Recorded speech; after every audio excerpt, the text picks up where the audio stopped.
What's up everybody, welcome back to the channel. Today we are deep diving into Zhiyun Cinepeer Weebill 3E. I'm using this bad boy since 3 or 4 months now. I got it before going to Turkey. So what we are going to do in this video, first we will unbox it just to show you what comes in the box, and then we will talk about its design and build quality. Obviously it's very important. Then we will check its stabilization and performance, which is also very important, the payload capacity and its compatibility, then its battery life, then some intelligent shooting modes. We will walk you through some controls and user interface as well, and its app integration and the usage of app with your smartphone. And in the end, we will talk about one of its accessory, which you can see right on it right now. And then we will talk about some pros and cons, which are few, nothing is perfect. And later on, I'll give you my verdict. So stay tuned in this video to see what this Zhiyun Cinepeer 3E offers us. So without any further ado, let's start. So here is the box. When we open the carton box, we are welcome with this styrofoam box. So when we open it, first there is a quick start guide. There is a plastic bag of some screws just to mount your camera. Then tripod, then mounting plate, USB-C cable, Allen key, and Weebill 3 itself. Pretty small, very nicely built. So now let's talk about its build quality. If I compare it with Weebill Lab and Weebill S, which were my Zhiyun products before this one, those were pretty garbage in build quality.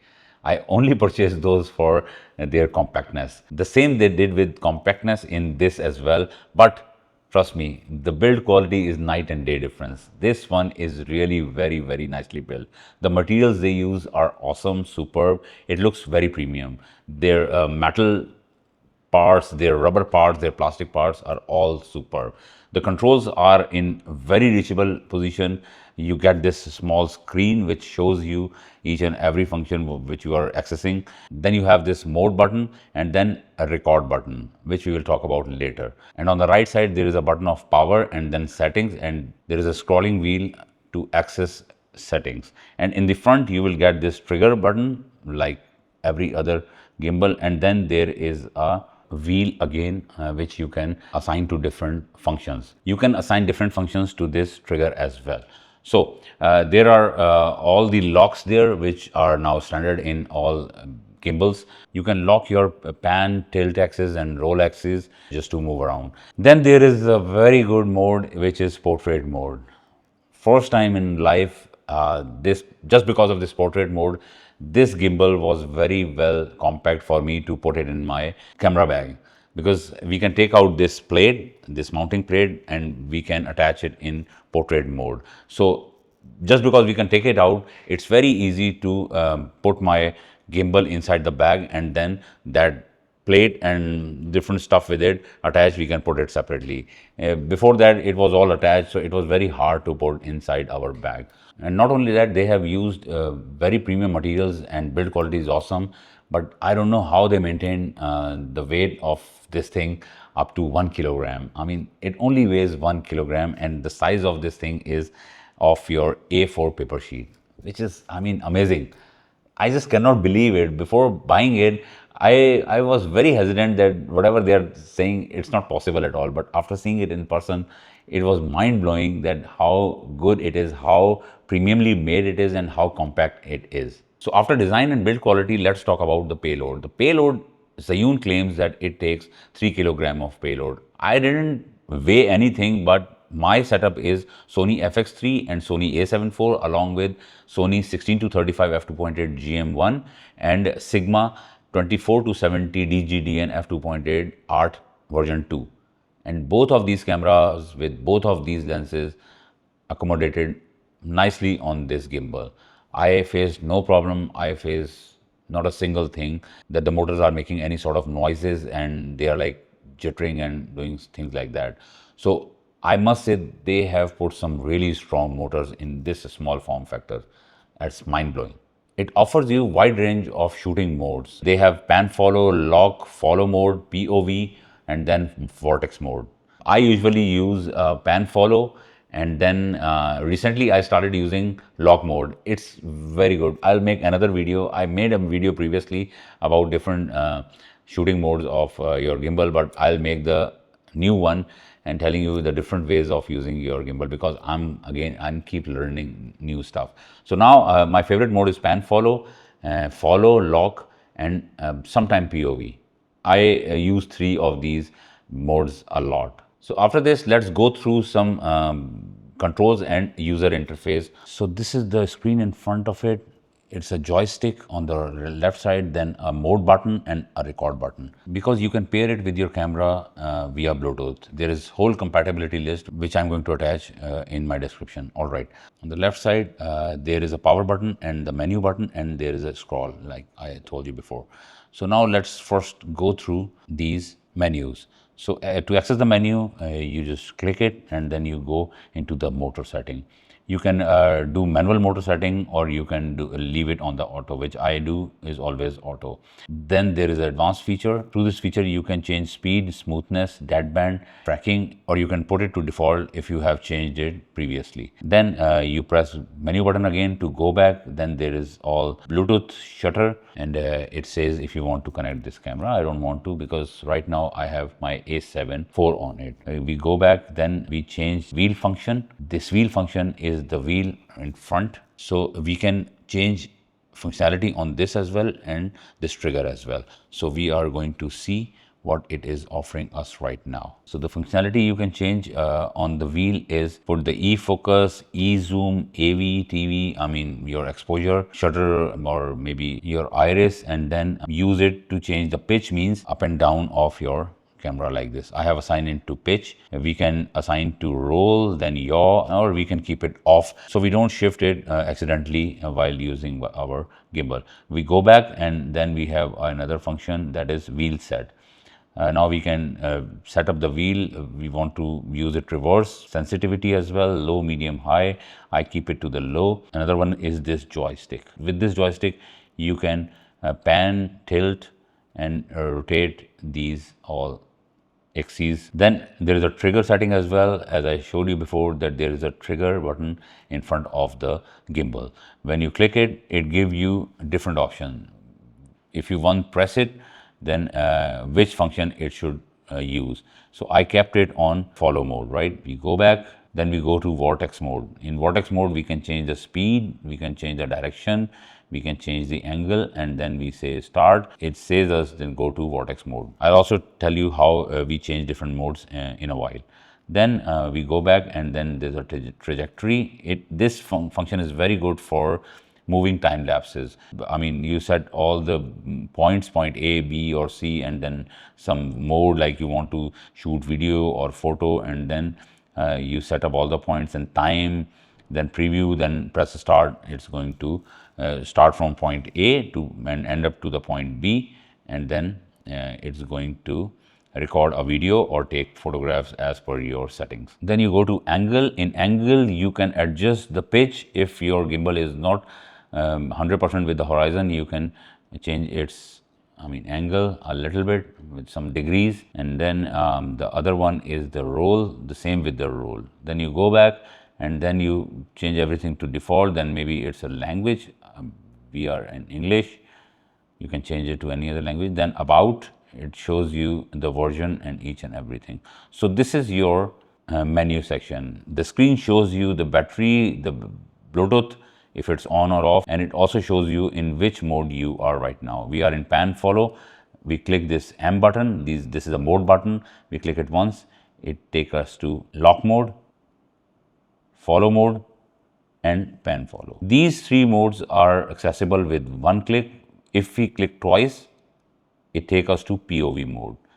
And from here, if we click again twice, it takes us to vortex mode. Vortex mode, you remember, keep rotating your camera. This is your vortex mode. By clicking it again, you go back to pan follow. These are all the settings on your gimbal. You have seen these controls and user interface.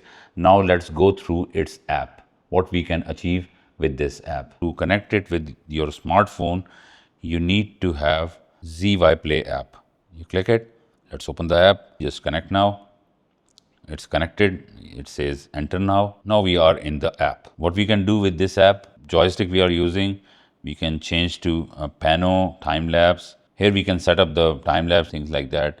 it gave us like start doing it. Other than that, we can rotate our yaw, and from this app we can change our pan, follow, lock, then this POV, right? Other than that, we can use it with sync motion. This is our sync motion. I'm turning it on right now. Wherever I move my smartphone, it will follow the smartphone movement. We can change the speed of reaction so it rotates calmly, right? How cool is that? Other than sync motion, this is it. We don't have much to do here. So this was our app integration. So after going through each and everything, let me tell you my experience of its stabilization and performance. I can tell you a really night and day difference because I'm coming from Weebill S. Weebill S was way better from Weebill Lab, but it wasn't, I mean, I can say 30% closer to this one.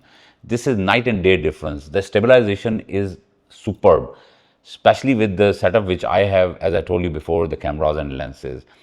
I am not very good in balancing my gimbal. I just don't go too much deep into these millimeters of adjustment. I just cannot do it. All the time I leave it to the closest, which one I can achieve with my ability of doing it, and then I leave rest on the auto mode. And every single time when I was running after something and I was like shooting all the time, different stuff between people and things like that, I was not getting any sort of jitter and jerks. I was completely impressed with it.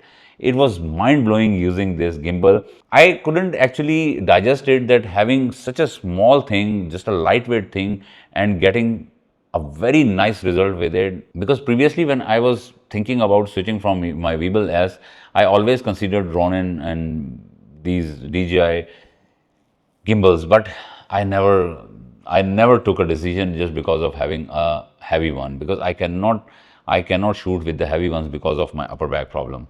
I get so much pain on my upper back. So in this one, when you are holding this 1 kilogram of this and like 1.5 or 2 kg, the whole weight is 3 kilograms. I was shooting it like for hours and hours. Not only shooting, I was carrying it around, because when I leave my hotel, I used to have this in my hand. I just carry it around everywhere. I just cannot tell you that how satisfied I am with the result, with the quality of stabilization and everything. I'm just blown away with the stabilization. As I told you before, that an accessory which I purchased for it, I didn't knew that I'm going to like it. And honestly speaking, I'm using it right now. I didn't took it with me while I was on the trip. It gives your wrist a very good rest. I mean, look at this. And then this extra handle, I mean, it make it very easy to use it in sling mode. I mean, they claim it's sling mode 2.5 just because of it. You can adjust it as per your angle of your wrist. If you are tilting your wrist a lot or going too much into sling mode, you can bring it down, you can take it up, you can rotate this handle, you can extend the length of the handle. The build quality is awesome. It has this quick release plate which you can attach underneath your gimbal, and then you can easily slide in and slide out to this accessories, and then you can have your tripod underneath this accessory. So I'm not going to talk about pros, because I have told you so many pros. I have zero complaint with this gimbal. I love the way it locks. I love the way everything works. Stabilization, its build quality, its user interface, the layout of the buttons, everything is so great. But I believe I cannot say cons, but I need two things in the future version from Zhiyun, because technology is going way ahead. Things are like getting very compact. So now I think it's very easy for them to implement in this small package. Like they have implemented these strong motors which were not available previously.